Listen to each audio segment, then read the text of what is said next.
வணக்கம் மக்களே, அனைவரும் நலமா? நம்ம இன்றைக்கி வீடியோவில் என்ன பார்க்க போகிறோம் அப்படின்னா, நெயில் பாலிஷனை பற்றின சின்ன டிப்ஸு தான் சொல்ல போகிறேன். நிறைய பேருக்கு தெரிஞ்சிருக்கலாம். என்ன மாதிரி தெரியாத சிலருக்கு நான் அந்த விஷயத்தை ஷேர் பண்ணுறேன். இது நான் வாங்கி கிட்டத்தட்ட ஒரு 1 இயர் இருக்கும். 1 இயராக பார்த்தீங்கன்னா அப்படியே இருக்குது. கட்டியாகலை, போகலை, எதுவுமே ஆகலை. பாப்பா நிறையா ஓப்பன் பண்ணி ஒவ்வொரு கலரையும் அடுத்தடுத்த கலரோட மிக்ஸ் பண்ணுறது, இந்த வேலை எல்லாமே பாப்பா பார்க்கும். இவ்வளோ அடி வாங்கியும் நெயில் பாலிஷ் கட்டியாகாமல் இருக்குன்னா அது ஃப்ரிட்ஜில் ஸ்டோர் பண்ணி வச்சா அப்படியே இருக்கும் அப்படிங்கிற மாதிரி நான் கேள்விப்பட்டேன். சரி, நம்ம ட்ரை பண்ணி பார்க்கலாம் அப்படின்ட்டு இந்த பவுச் இருக்குது பார்த்திங்களா, இந்த பவுச்சுக்குள்ளே எல்லாத்தையும் அடுக்கி ஃப்ரிட்ஜில் டோரில் போட்டுட்டேன்.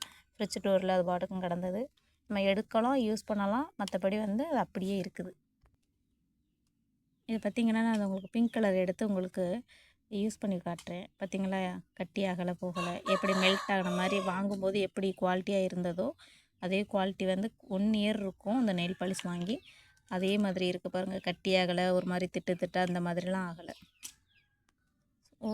ஸோ இனிமேல் நீங்களும் நெயில் பாலிஷ் வாங்கினீங்கன்னா ஒரு நெயில் பாலிஷ் 10 ரூபா 20 ரூபா அந்த ப்ரைஸில் வாங்கினா கூட ஃப்ரிட்ஜில் ஸ்டோர் பண்ணி வச்சா 6-7 மாதம் கூட அதை அப்படியே நம்ம வச்சுருக்கலாம். ட்ரை பண்ணி பாருங்கள் மக்களே.